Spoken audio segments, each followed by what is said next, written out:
Hello बच्चों, आज की क्लास में हम पढ़ेंगे वैद्युत विभव। पिछले क्लास में हमने आवेश के बारे में पढ़ा था। आज हम पढ़ेंगे किसके बारे में? विद्युत विभव के बारे में। इसके बाद जो है और भी सारे टॉपिक्स आएंगे जो परीक्षा की दृष्टि से बहुत ही महत्वपूर्ण है।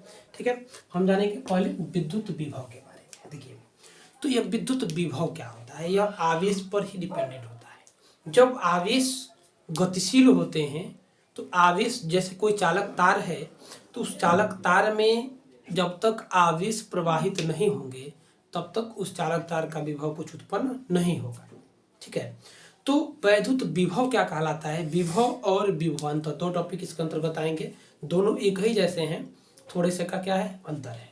हम विभव के बारे में जानेंगे तो विभव की परिभाषा होती है कि एकांक आवेश को क्या करते हैं हम? एकांक आवेश को अनंत से किसी वैद्युत क्षेत्र में लेकर के आते हैं, तो उसको लेकर के आने में हमको जो कार्य करना पड़ता है वही क्या कहलाता है? वैद्युत विभव कहलाता है। ठीक है, यहाँ देखिए परिभाषा भी लिखा गया है क्या कि एकांक आवेश। एकांक आवेश का मतलब होता है एक कूलाम आवेश। एकांक आवेश का मतलब एक कूलाम आवेश। ठीक है, को अनंत से, अनंत का मतलब आप जानते हैं। ठीक है, विद्युत क्षेत्र में यानी कि किसी विद्युत क्षेत्र में लेकर के आने पर जो कार्य करना पड़ता है वही क्या कहलाता है? वैद्युत विभव कहलाता है। तो देखेंगे, इसको समझेंगे यह कैसे है। देखिए, हमने अभी आपको कल की क्लास में बताया था कि दो जो है हम लेते हैं क्या? दो वैद्युत या चुंबक दो लेते हैं हम। चूंकि आवेश पर नहीं समझ पाएंगे, हम विद्युत पर ही समझेंगे। हमने दो चुंबक लिया, आवेश पर ऐसे समझ नहीं पाएंगे। दो चुंबक है, इस चुंबक को हम यहाँ दूर दूर रखे हैं तो एक दूसरे पर कोई प्रभाव नहीं पड़ रहा है। लेकिन जैसे इसको एक दूसरे के समीप लेकर के आए तो प्रतिकर्षण, या मान लीजिए समान ध्रुव रहेंगे तो प्रतिकर्षण करेगा। ठीक है, समान ध्रुव रहेंगे तो क्या करेगा? प्रतिकर्षण। विपरीत ध्रुव रहेगा तो इसके तरफ आकर्षित हो। यहाँ रखे थे तो कोई प्रभाव पड़ रहा था नहीं, नजदीक लाए प्रभाव पड़ने लगा, और नजदीक लाए और ज्यादा प्रभाव पड़ेगा। तो उसी प्रकार जो है हम क्या कर लेते हैं, यहाँ पर पहले हमने एक प्लस क्यू आवेश मान लिया। ठीक है बच्चों, अब इस प्लस क्यू आवेश के कारण एक इसके चारों तरफ चुंबकीय क्षेत्र बन जाएगा। इसकी तरफ क्या हो जाएगा? चारों तरफ चुंबकीय क्षेत्र बन जाएगा। अब इसके पास हमने यह मान लिया क्या है? कोई परीक्षण आवेश है। ठीक है, जिसको परीक्षण आवेश का मतलब कि ला करके हमें जांच करना है, हमने यहाँ रखा है। इसके द्वारा इस पर कोई बल नहीं लग रहा है। हमने और पास लेकर आया, इसके पर बल लगेगा, और नजदीक लेकर आया, नहीं लगेगा। जैसे इसके अंदर, इस गोले के अंदर यानी इसके वैद्युत क्षेत्र के अंदर लेकर के आएंगे तो क्या होगा? इस पर बल लगने लगेगा। तो हमने क्या कहा कि यहाँ एक परीक्षण आवेश, यहाँ पहले हमने एक प्लस क्यू आवेश ले लिया, और अनंत पर, यहाँ इन्फिनिटी पर हमने एक जो है परीक्षण आवेश ले लिया। यहाँ पर हमने परीक्षण आवेश की प्लस क्यू जीरो लिया। अब उस परीक्षण आवेश को अनंत से, यहां से इसको उठाए और उठा करके हम यहां तक लेकर के अगर इस प्लस क्यू आवेश को आते हैं, प्लस क्यू जीरो आवेश को, इसके द्वारा इस पर कोई बल लगेगा? नहीं लगेगा। लेकिन यहां से यहां तक लेकर आएंगे तो हमारे द्वारा कुछ कार्य करना पड़ेगा, बिल्कुल करना पड़ेगा। अब देखो, अब जैसे ये भी प्लस है, ये भी क्या है? प्लस है। दोनों प्लस है तो एक दूसरे को क्या करेंगे? प्रतिकर्षित करेंगे। ठीक है, दोनों प्लस है तो क्या करेंगे? प्रतिकर्षित करेंगे। जैसे आपको बताया जाए, ये मान लीजिए कोई चुंबक हो, चुंबक को हमने क्या किया? इसको तोड़ दिया। तोड़ने के बाद जहां से टूटा है उसी को फिर दोबारा लेकर के आते हैं तो एक दूसरे को ज्वाइंट होता है? नहीं होता है, एक दूसरे में प्रतिकर्षण होने लगता है। वही उसके विपरीत ध्रुव को लेकर आते हैं तो क्या करता है? तब आकर्षित करता है। ठीक है, तो यहाँ जब समान ध्रुव है तो क्या कर रहा है? प्रतिकर्षण बल लग रहा है। तो उसी प्रकार यह दोनों, ये भी पॉजिटिव है, ये भी पॉजिटिव है, तो ये दोनों क्या करेंगे? प्रतिकर्षण करेंगे। लेकिन हमको क्या करना है? हमको अधिक, इससे जो इसके द्वारा इसमें जो बल लग रहा है उस बल से भी अधिक बल लगा करके इसको हमें यहाँ ला करके स्थापित कर देना है। तो यहाँ हमको अनंत से इस वैद्युत क्षेत्र में इसको लेकर के आएंगे तो हमको कार्य करना पड़ेगा, और जो कार्य करना पड़ेगा वही इसके अंतर्गत क्या कहलाता है? वैद्युत विभव के रूप में कन्वर्ट हो जाता है। हम कह सकते हैं क्या कि माना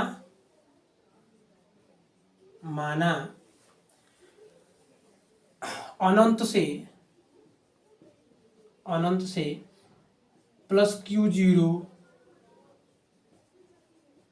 आवेश को वैद्युत क्षेत्र में या विद्युत क्षेत्र में लेकर लेकर आने पर डब्लू जूल कार्य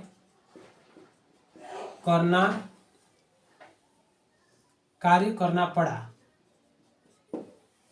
तो हम क्या कर सकते हैं भाई, किसको लेकर के आए हो, प्लस क्यू जीरो आवेश को लेकर के आए तो कितना कार्य करना पड़ा, डब्लू कार्य करना पड़ा। कितना आवेश लेकर के आए हो, प्लस क्यू आवेश को कहां से लेकर के आए, तो इन्फिनिटी से, अनंत से लेकर के आए इस वैद्युत क्षेत्र में।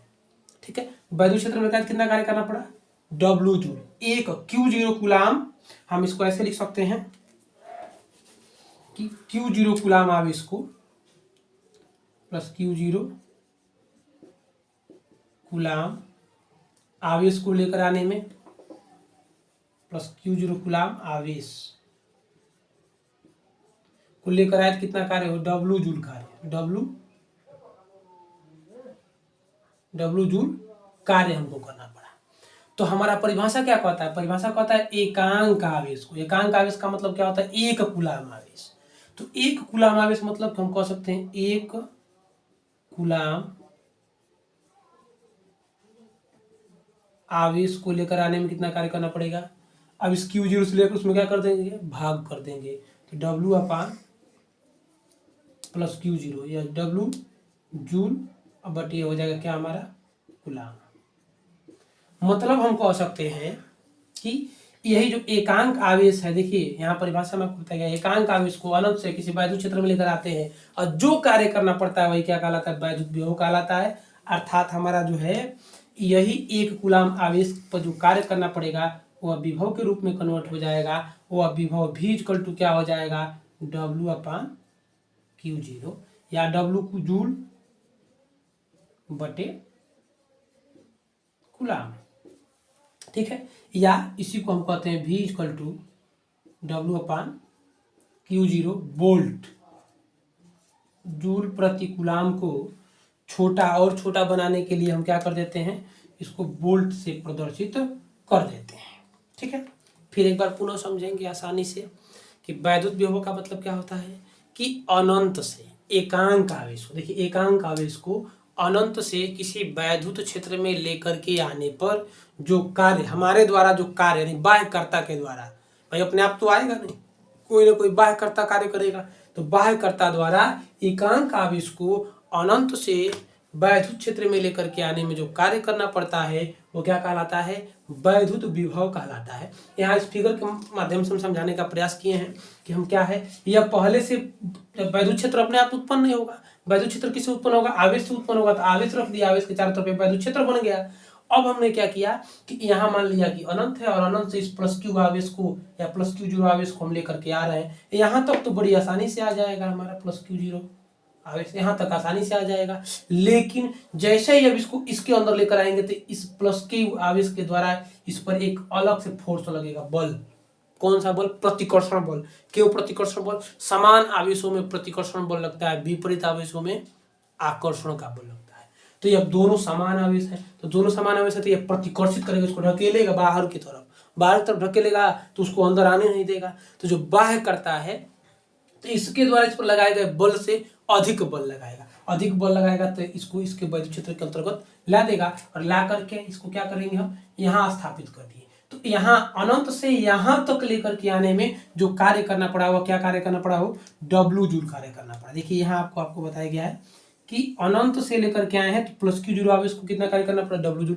तो हम कहेंगे ये क्यू पूरा आवेश कितना है, क्यू है, क्यू जीरो है। हम क्या करें, एक कूलाम आवेश को, यह क्यू कूलाम आवेश है, हमने कहा एक कूलाम को आवेश को लाने में क्या क्या किया गया कार्य, हमने क्यू जीरो से क्या कर दिया, डब्लू में भाग कर दिया, तो एक कूलाम का आवेश निकल गया। और इसी को परिभाषा के अंतर्गत हम क्या कह देंगे, वैद्युत विभव कह देंगे। ठीक है, तो यह एक बार स्क्रीनशॉट ले लीजिए। हेलो बच्चों, कल हमने जो पढ़ा था आवेश के बारे में, उसके बाद हमने अभी पढ़ा है विद्युत विभव के बारे में। विभव से ही संबंधित है एक विभवांतर।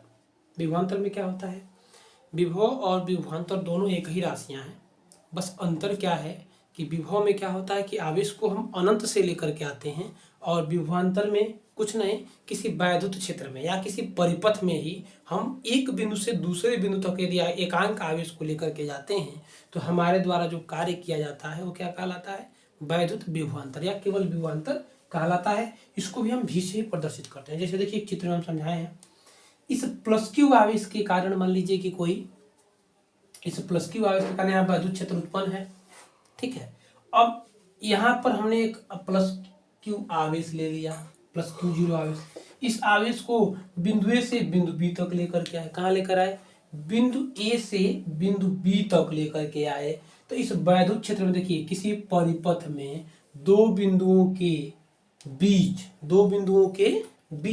एक बिंदु ए ले लिए, एक बिंदु बी ले लिए, दो बिंदुओं के बीच एकांक आवेश को एक बिंदु से दूसरे बिंदु तक लेकर के आने में या जाने में जो किया गया कार्य होता है वो क्या कहलाता है, वैद्युत विभव कहलाता है। हम कह सकते हैं यहाँ जो है प्लस क्यू आवेश, इस प्लस क्यू आवेश को हमने क्या किया, यहाँ लेकर के आ गए। तो एकांक आवेश को लेकर के आएंगे, एक कूलम हमने मान लिया कि यहाँ प्लस क्यू आवेश लेकर के आए, तो जो लेकर के आएंगे वो क्या कहलाएगा, वैद्युत विभवांतर कहलाएगा। वैद्युत क्षेत्र में या किसी परिपथ में हम कह सकते हैं वैद्युत क्षेत्र में एकांक आवेश को एक बिंदु से दूसरे बिंदु तक लेकर जाने में। इसके पहले भी देखिए विभव में आप पढ़े थे प्लस क्यू आवेश के कारण पहले से यहाँ वैद्युत क्षेत्र था। अब इस वैद्युत क्षेत्र में यहाँ प्लस क्यू आवेश मान लीजिए प्लस क्यू जीरो आवेश रखा गया। अब इस यहाँ से हम इसको यहाँ लेकर के आए, तो एक बिंदु से दूसरे बिंदु तक जब लेकर के आएंगे तो हमारा जो विभव होगा, मान लीजिए यहाँ का विभव हो जाए भी, यहाँ एक बिंदु हमने मान लिया ए हो, यहाँ हमने बिंदु मान लिया क्या हो, बी हो। तो बिंदु ए, तो ए पर बिंदु भी ए विभव होगा और बिंदु बी पर क्या होगा, विभव भी होगा, ठीक है। तो विभवांतर का मतलब दो बिंदुओं के बीच के अंतर को विभवांतर कहते हैं। यानी कि हम इसका सूत्र क्या बनता है कि V A minus V B equal to W upon Q zero. मतलब एकांक आवेश को बिंदु ए से बिंदु बी तक लेकर के जाने में जो कार्य करना पड़ा वो क्या कहलाया, वैद्युत विभवांतर कहलाया। इसी को हम लिख सकते हैं क्या, del V equal to W upon Q zero, ठीक है। यह हमारा विभवांतर का परिभाषा हो गया। हम इसको चाहे तो छोटे शब्दों में लिख सकते हैं कि वैद्युत विभवांतर क्या होता है, दो बिंदुओं के बीच के विभव का अंतर। तो बिंदुओं के विभवों, दो बिंदुओं के बीच के विभवों को, देखिए सॉरी गलती हो गया, दो बिंदुओं के बीच